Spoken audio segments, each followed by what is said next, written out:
तमिलनाडु की राजनीति में कल जो हुआ उसने पूरे देश को चौंका दिया है।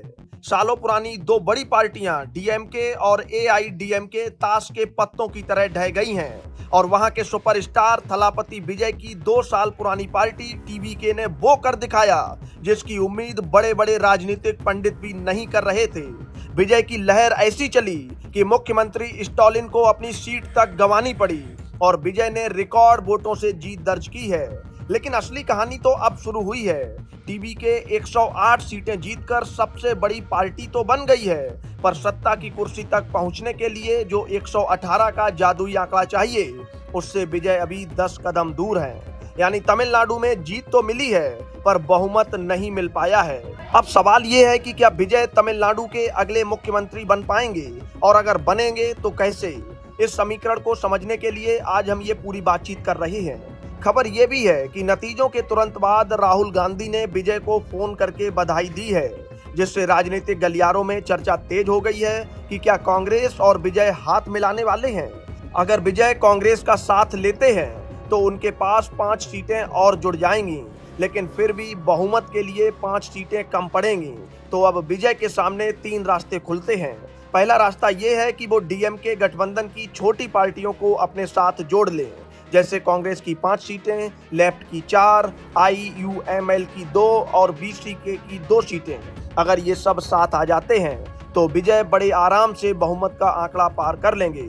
दूसरा रास्ता ये है कि वो डीएमके और एआईडीएमके दोनों तरफ की छोटी छोटी पार्टियों को मिलाकर एक खिचड़ी सरकार बनाएं। इसमें पीएमके और कांग्रेस दोनों साथ हो सकते हैं। सूत्रों की माने तो विजय इस बात पर भी विचार कर रहे हैं कि इन सभी छोटी पार्टियों को कैबिनेट में जगह दी जाए, ताकि पूरी सरकार 5 साल मजबूती से चल सके और कोई बीच में साथ ना छोड़े। लेकिन सबसे दिलचस्प है तीसरा रास्ता, जिसमें विजय बाकी सारी छोटी पार्टियों को छोड़कर सीधे एआईडीएमके से हाथ मिला लें।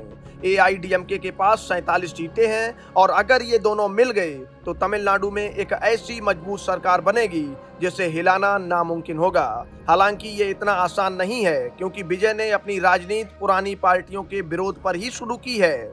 फिलहाल विजय के घर की सुरक्षा बढ़ा दी गई है और अगले 48 घंटे तमिलनाडु की किस्मत तय करने वाले हैं। क्या सुपरस्टार पर्दे की तरह असल जिंदगी में भी बाजी मार ले जाएंगे, या फिर गठबंधन के चक्कर में बात फंस जाएगी?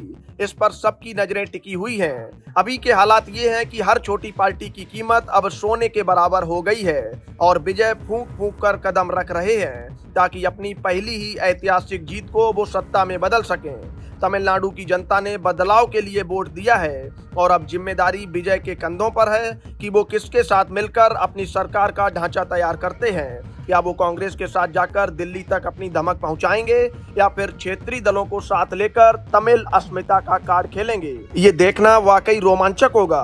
बस कुछ घंटों का और इंतजार है और फिर साफ हो जाएगा कि तमिलनाडु का नया बॉस कौन होने वाला है। Bureau report, Bharat update desk.